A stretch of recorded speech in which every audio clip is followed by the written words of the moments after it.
한 32살 직장인 한 명이 SNS에 이런 글을 올렸습니다. 저는 직장도 있고 연봉도 평균입니다. 결혼은 했고 아이는 없습니다. 그런데 저축이 안 됩니다. 매달 통장에서 돈이 빠져나가기만 합니다. 집값은 계속 오르고 물가도 오르고 제 월급만 제자리입니다. 10년 전 선배들은 이 나이에 집을 샀다던데 저는 전세 대출금 이자 내기도 빠듯합니다. 뭔가 잘못됐다는 생각이 드는데 뭐가 잘못된 건지 모르겠습니다. 여러분은 이 이야기를 듣고 무슨 생각이 드시나요? 열심히 일하는데 왜 삶은 나아지지 않을까요? 노력이 부족한 걸까요? 아니면 다른 이유가 있는 걸까요? 오늘 저는 여러분에게 불편한 진실 하나를 말하려고 합니다. 당신이 가난한 이유는 당신 탓이 아닙니다. 시스템이 그렇게 설계되어 있기 때문입니다. 1970년대엔 한 가장의 월급으로 집을 사고 차를 사고 아이들을 키울 수 있었습니다. 2025년엔 맞벌이를 해도 전세대출 이자 내기 빠듯합니다. 무엇이 바뀐 걸까요? 돈이 바뀌었습니다. 1971년 미국이 금 태환을 중단했습니다. 그 순간부터 돈은 더 이상 금으로 교환할 수 없게 됐죠. 정부는 원하는 만큼 돈을 찍어낼 수 있게 됐습니다. 그리고 실제로 그렇게 했습니다. 지난 50년간 전 세계 통화량은 수십 배 증가했습니다. 당신의 월급은 숫자로는 올랐을지 몰라도 실제 구매력은 계속 떨어지고 있었던 겁니다. 1980년에 만원이면 살 수 있던 것들이 지금은 10만원이 필요합니다. 당신의 임금이 10배 올랐나요? 여기 더 충격적인 사실이 있습니다. 오늘 비싸다고 느끼는 모든 것들, 그 가격은 절대 내려가지 않습니다. 왜냐하면 현재 금융 시스템은 가격이 영원히 오르도록 설계되어 있기 때문입니다. 정부와 중앙은행은 매년 2에서 3%의 물가 상승을 목표로 합니다. 그들은 이걸 안정적 인플레이션이라고 부르죠. 왜 그럴까요? 현대 경제는 빚으로 돌아갑니다.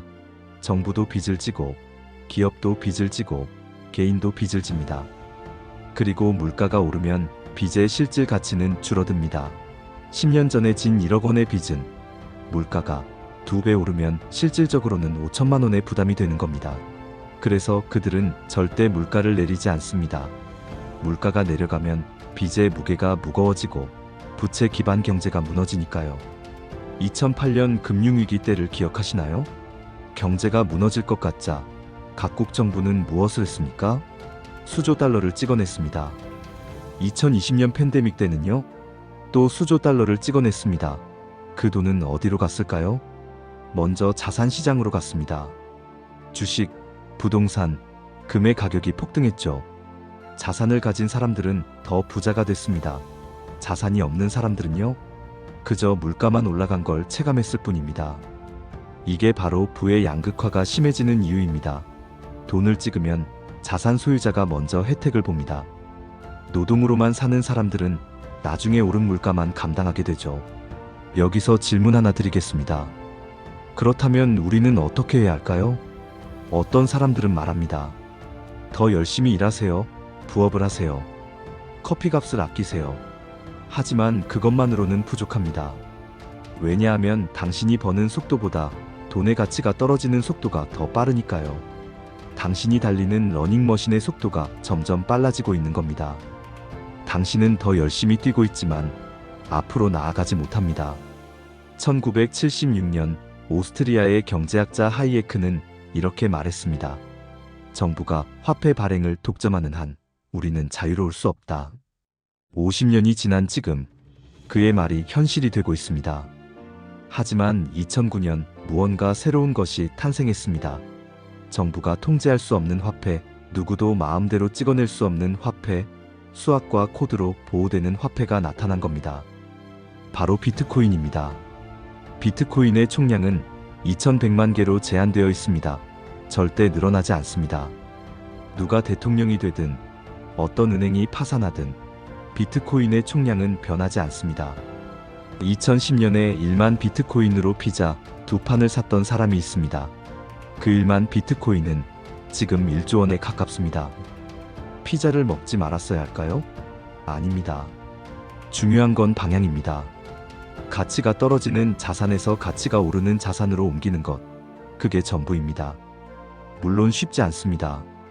매일 먹고 살아야 하고, 집세를 내야 하고, 아이들을 키워야 합니다. 하지만 조금씩이라도 시작할 수 있습니다. 월급의 5%만이라도 주식이나 비트코인에 꾸준히 투자하세요.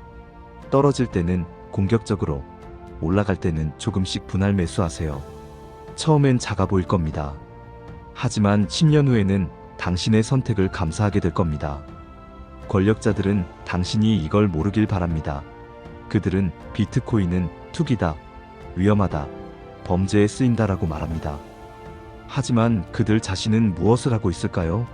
엘살바도르는 비트코인을 법정화폐로 채택했습니다. 미국의 상장사들은 수십억 달러어치 비트코인을 사들이고 있습니다. 말과 행동이 다릅니다. 그들은 당신이 가난한 채로 남아있길 원합니다. 2017년 한 청년이 있었습니다. 그는 편의점 아르바이트로 번 돈의 절반을 비트코인에 넣었습니다. 주변 사람들은 미쳤다고 했습니다. 2024년 그는 서울의 작은 아파트를 샀습니다. 빚 없이요. 당신도 할 수 있습니다. 늦지 않았습니다. 중요한 건 시작하는 겁니다. 오늘부터 두 가지를 하세요. 첫째, 당신의 가치를 높이세요. 새로운 기술을 배우고 다른 사람들이 필요로 하는 일을 하세요. 둘째, 번 돈을 가치가 보존되는 자산으로 바꾸세요. 매달 커피 한 잔 값만큼이라도 좋습니다. 시작하는 게 중요합니다.